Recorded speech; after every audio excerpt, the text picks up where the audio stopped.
أعوذ بالله من الشيطان الرجيم بسم الله الرحمن الرحيم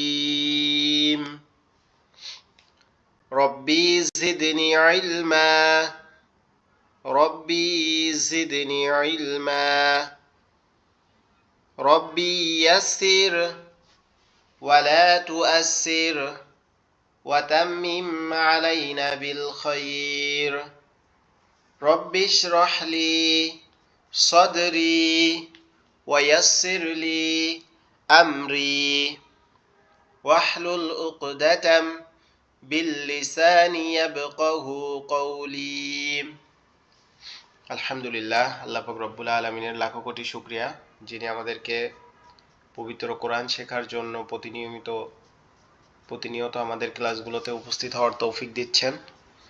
আর যারা পরবর্তীতে ভিডিওগুলো দেখতেছেন তাদের জন্য দোয়া করি যাতে আল্লাহ পাক রব্বুল আলামিন তাদেরকেও পবিত্র কোরআনটা শেখার তৌফিক দান করুক। আজকে আমরা পড়ব নুন সাকিন ও তানবিন কিভাবে পড়তে হয় বা কিভাবে পড়া যায়। নুন সাকিন ও তানবিন 4 প্রকারে পড়তে হয়। নুন সাকিন ও তানবিন 4 প্রকারে পড়তে হয়। এক নাম্বার হচ্ছে ইকলাব, দ্বিতীয় নাম্বার হচ্ছে ঈদগাম, তৃতীয় নাম্বার হচ্ছে ইজহার, আর চতুর্থ নাম্বার হচ্ছে ইখফা। তাহলে নুন সাকিন ও তানবিন 4 প্রকারে পড়া যায়। এক নাম্বার হচ্ছে ইকলাব, দ্বিতীয় নাম্বার হচ্ছে ঈদগাম, তৃতীয় নাম্বার হচ্ছে ইজহার, আর চতুর্থ নাম্বার হচ্ছে ইখফা।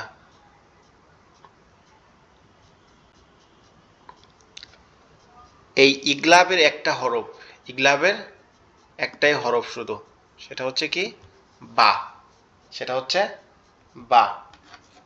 আর এই ইগলাব মানে হচ্ছে কি পরিবর্তন করা, ইগলাব মানে পরিবর্তন করা।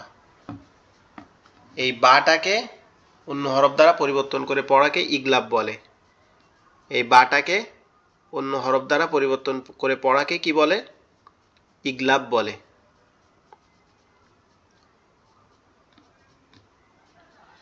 এই ইগলাবের একটাই হরফ, সেটা হচ্ছে কি বা। এর পরেরটা হচ্ছে ঈদগাম। ঈদগাম মানে কি মিলানো, মিলিয়ে পড়া। ঈদগাম মানে মিলিয়ে পড়া। ঈদগাম মানে হচ্ছে কি মিলিয়ে পড়া। এই যে ঈদগামের 6টা হরফ, ঈদগামের কয়টা হরফ? ঈদগামের 6টা হরফ, ইয়া, র, মিম, লাম, ওয়াও, নুন। এই 6টা হরফকে একত্রে বলা হয় ইয়ারমালুনা, ইয়ারমালুনা। এই 6টা হরফকে একত্রে বলা হয় ইয়ারমালুনা। তাহলে আমরা প্রথম পড়লাম 4 প্রকারের। এক নাম্বারটা হচ্ছে কি ইকলাব মানে পরিবর্তন করা, 2 নাম্বার হচ্ছে ঈদগাম, ঈদগাম মানে মিলানো।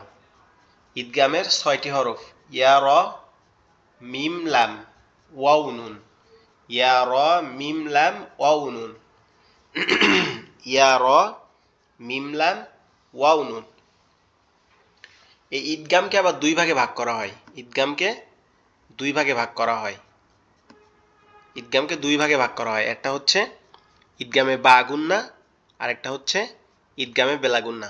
একটা হচ্ছে ঈদগামে বা গুন্না, আর একটা হচ্ছে ঈদগামে ব্লা গুন্না। ঈদগামে একটা হচ্ছে কি বা গুন্না, আর একটা হচ্ছে ব্লা গুন্না। বা গুন্নার হরফ 4টি, ইয়ামিম, ওয়াও, নুন। ইয়ামিম, ওয়াও, নুন। বা গুন্নার হরফ 4টি। বা গুন্নার হরফ কয়টি? 4টি। ইয়ামিম, ওয়াও, নুন। ইয়ামিম, ওয়াও, নুন। আর ব্লা গুন্নার হরফ হচ্ছে 2টি, র, লাম। তাহলে আমরা শুরু থেকে আবার পড়ি। নুন সাকিন ও তানবিন 4 প্রকারে পড়তে হয়। 1 নাম্বার হচ্ছে ইকলাব, 2 নাম্বার হচ্ছে ঈদগাম, 3 নাম্বার হচ্ছে ইজহার, 4 নাম্বার হচ্ছে ইখফা। ইকলাবের 1 হরফ, ইকলাবের 1টি হরফ। আর ঈদগামের 6টি হরফ ইয়া, র, মিম, লাম, ওয়াও, নুন। ইয়া, র, মিম, লাম, ওয়াও, নুন। ইয়ারমালুনা, একসাথে বলা হয় ইয়ারমালুনা। এই ঈদগাম আবার 2 প্রকার। তাহলে আমরা 1 নাম্বার পড়লাম ইগলাব মানে পরিবর্তন করা, ইগলাবের একটা হরফ সেটা হচ্ছে বা। দ্বিতীয় নাম্বারে আমরা পড়তেছি ঈদগাম, ঈদগাম মানে হচ্ছে মিলানো, ঈদগাম, ঈদগাম মানে হচ্ছে মিলানো। এই ঈদগামের 6টি হরফ, 6টি হরফ হচ্ছে ইয়া র মিম লাম ওয়াও নুন, ইয়া র মিম লাম ওয়াও নুন। এই ঈদগাম দুই প্রকার, 1 নাম্বার হচ্ছে ঈদগামে বা গুন্না, দ্বিতীয় নাম্বার হচ্ছে ঈদগামে ব্লা গুন্না। ঈদগামে বা গুন্নার হরফ হচ্ছে 4টি, ইয়া মিম ওয়াও নুন, ইয়া মিম ওয়াও নুন। আর ঈদগামে ব্লা গুন্নার হরফ হচ্ছে 2টি, র লাম, র লাম। আচ্ছা, এরপরে আসেন, এরপর হচ্ছে আপনার ইজহার, ইজহারের 6 হরফ, ইজহারের 6টি হরফ। 1 নাম্বার হচ্ছে হামজা হা, আইন হা, গইন খ। এটা মনে রাখার আরো একটা সহজ উপায় আছে যে কণ্ঠনালী, কণ্ঠনালীতে যে 6টা হরফ হয়, 1 নাম্বার মাখরাজ হলকের শুরু হইতে হামজা হা, 2 নাম্বার মাখরাজ কণ্ঠনালীর মধ্যখান হইতে আইন হা, 3 নাম্বার মাখরাজ কণ্ঠনালীর শেষ ভাগ হইতে গইন খ। এই 3টা মনে রাখলে কি হবে? এটা মনে রাখলে ইজহারের 6টা হরফ হয়ে যাচ্ছে। ইজহারের 6টা হরফ কি কি? হামজা হা, আইন হা, গইন খ। এরপর হচ্ছে ইকফার হরফ, ইকফার হরফ 15টি, ইকফার হরফ 15টি, ইকফার হরফ 15টি। তাসা জিম দাল, তাসা জিম দাল, তাসা জিম দাল, তাসা জিম দাল। জালসা সিন শিন, জালসা শিন সিন, জাল ঝা সিন শিন, সোয়াদ দোয়াদ, ত জ, ত জ, ফা কফ কাফ। তাহলে ইকফার হরফ 15টি, ইকফার হরফ 15টি। এই ইজহারের হরফ 6টি। ইজহার মানে কি? ইজহার মানে হচ্ছে স্পষ্ট করা, ইজহার মানে হচ্ছে স্পষ্ট করা। আর ইকফার হরফ 15টি। ইকফা মানে কি? গোপন করা, ইকফা মানে গোপন করা। তো আমরা আগে ইগলাবটা পড়ি। ইগলাব অর্থ হচ্ছে পরিবর্তন করে পড়া। ইগলাবের হরফ একটি, ইগলাবের হরফ একটি। যদি নুন সাকিন অর্থাৎ নুনে সাকিন, নুন সাকিন বলতে এরকম একটা নুনের মধ্যে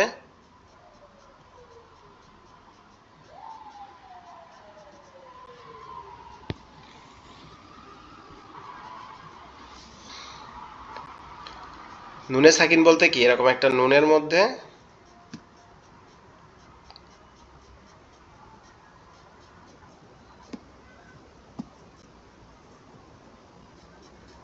এরকম নুনের উপরে এরকম একটা সাকিনের চিহ্ন থাকবে।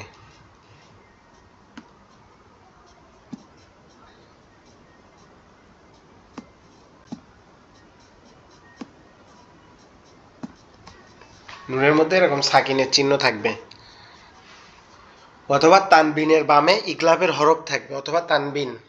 ধরেন এখানে কি আছে? তানবিনের বামে ইগলাবের হরফ থাকবে। তাহলে আমরা লিখলাম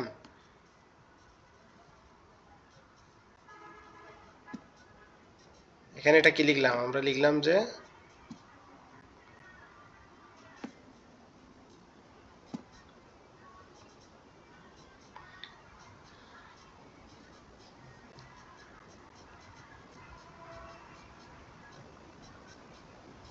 আমরা এটা লিখলাম কফ, আর তার বামে কি লিখলাম? বা। আর এই কফের উপরে আমরা কি দিলাম? তানবিন দিয়ে দিলাম। কফের উপরে আমরা তানবিন দিয়ে দিলাম, 2 জবর।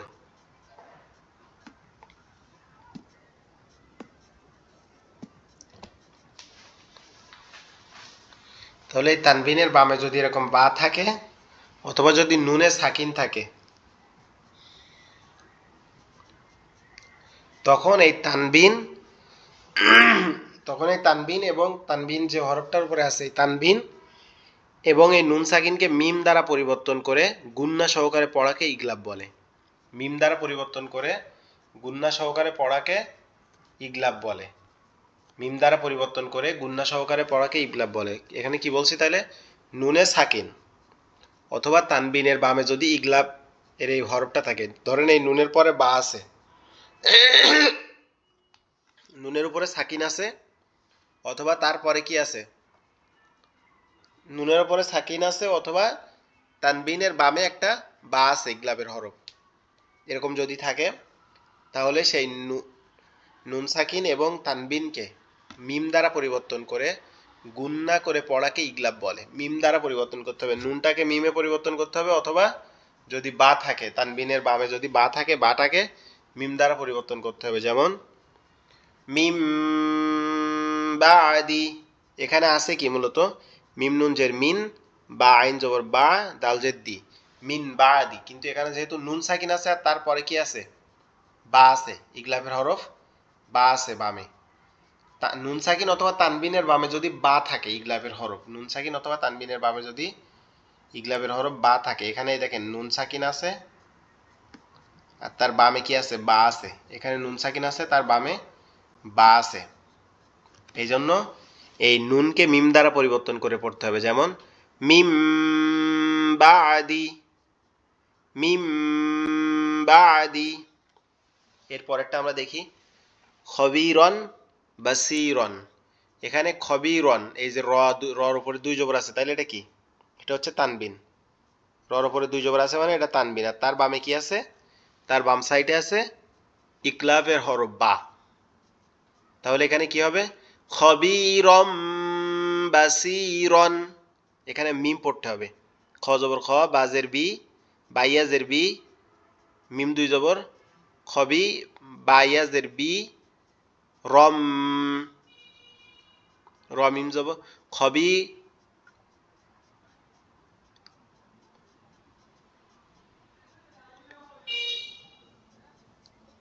খবিমান বাসিরন। খবিমান হবে, এখানে কি হবে, মিম দুই জবর মান, আবার এখানে গুন্না হবে, খবিমান বাসিরন, খবিমান বাসিরন। আচ্ছা, তারপর এখানে দেখেন তানবিন আছে দুই জের, দুই জবর দুই জের দুই পেশকে তানবিন বলে। দুইটা জবর দুইটা জের দুইটা পেশে যদি একত্রে থাকে তাহলে সেটাকে কি বলা হয়, তানবিন বলে। তো এখানে কি আছে, হাদিসিম বাদাহু। এখানে সাটাকে কি করতে হবে, মিম দ্বারা পরিবর্তন করতে হবে।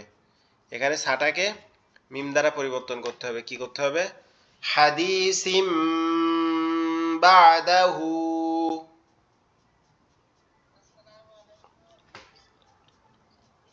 এখানে হাটাকে মিম দ্বারা পরিবর্তন করে পড়তে হবে, হাদিসিম বাদাহু। তারপরে এখানে দেখেন যে তারপরে এটাতে এখানে কেন পরিবর্তন করতে হবে, কারণ এখানে তানবিনের বাম সাইডে কি আছে, ইগলাবের হরফ আছে, এজন্য এটাকে পরিবর্তন করতে হবে, কি, হাদিসিম বাদাহু। তারপরটা দেখেন এখানে তানবিন আছে, তানবিনের বাম সাইডে কি আছে, বা আছে, বা মানে কি, ইগলাবের হরফ। তাহলে যেহেতু তানবিনের বামে ইগলাবের হরফ আছে, তাহলে এটাকেও পরিবর্তন করতে হবে, কি করতে হবে, দলালিম, দলামিন বাঈদ, দলামিন বাঈদ।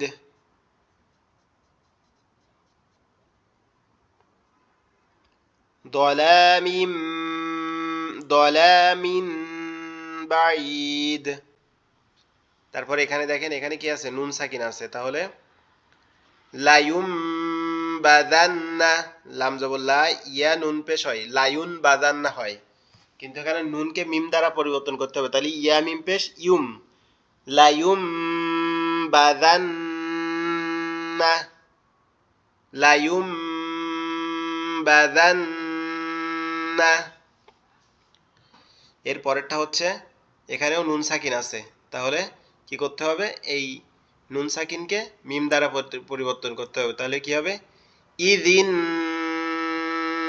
বাআসা, ইদিন বাআসা। হামজা জের ই, জাল নুন জের দিন, ইদিন, বা জবর বা, আইন জবর আ, সা জবর সা, ইদিন বাসা ইদিন বাসা। আচ্ছা, তারপরেরটা দেখেন, এখানে কি আছে? নুন সাকিন আছে, তাহলে এটাকে কি করতে হবে? আর তার এই সাইডে কি আছে? বা আছে, ইকলাবের হরফ, তাহলে এটাকে নুনকে মিম দ্বারা পরিবর্তন করতে হবে। বিদাম বিহিম, বিদাম বিহিম, নুনের জায়গায় মিম পড়তে হবে। দাল মিম জবর দাম, বাদের বি, দাল মিম জবর দাম, বিদাম, বাদের বি, হামিম জের হিম, বিদাম বিহিম। আর কি বলা হয়েছে? গুন্না করতে হবে। এটা নুনকে তো মিমে পরিবর্তন করতে হবে, সাথে গুন্নাও করতে হবে। বিদাম বিহিম। তারপরে এখানে দেখেন তানবিন আছে,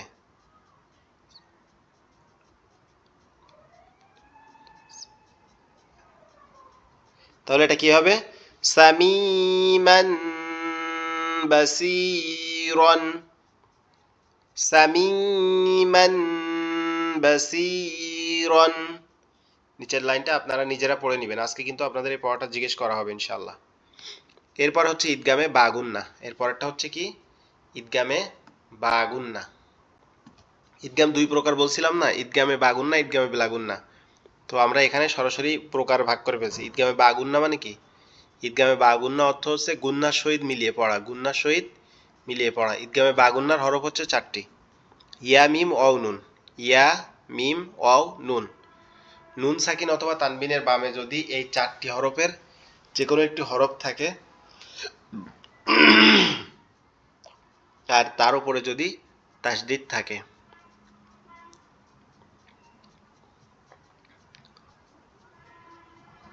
তাহলে ওইটাকে মিলিয়ে পড়াকে কি বলে? ঈদগামে বাগুন্না বলে। যেমন এখানে আছে দেখেন, মিম আছে, এখানে এখানে কি আছে? মিম আছে, মিম, মিমের উপরে কি আছে? তাসদিদ আছে, দুইটা মিম আছে, তার উপরে তাসদিদ আছে।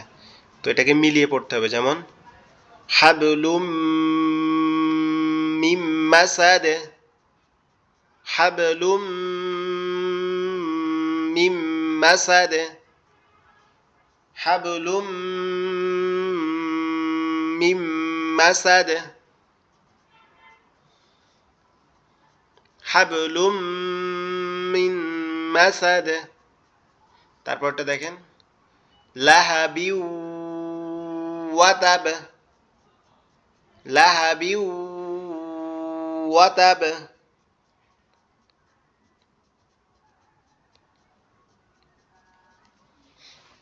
তারপর এখানে মিম আছে, সাইডে কি আছে? নুন আছে, তারপর এখানে ইয়া আছে। এখানে যেহেতু মিমের উপরে তাসদিদ নাই, এটা কি হবে না? এটা বাগুন্নার হরফ হিসেবে গণ্য হবে না। এখানে কোনটাকে বাগুন্নার হরফ হিসেবে ধরতে হবে? ইয়াটাকে। তাহলে কি হবে?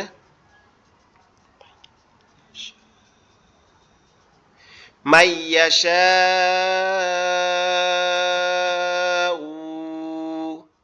আমরা এখানে নুন কেন পড়তেছি না? নুন পড়তেছি না, আমরা তাসদিদের যে নিয়ম পড়ছিলাম, আপনাদের কি মনে আছে? যে তাসদিদের বামে ডান সাইডে যদি কি আছে? যজমালা হরফ আসে, হরকত এবং তাসদিদের মাঝে যদি যজমালা হরফ আসে, তাহলে সেটাকে কি করতে হবে? স্কিপ করতে হবে, স্কিপ করে পড়তে হবে। যেমন মাইয়াশাউ,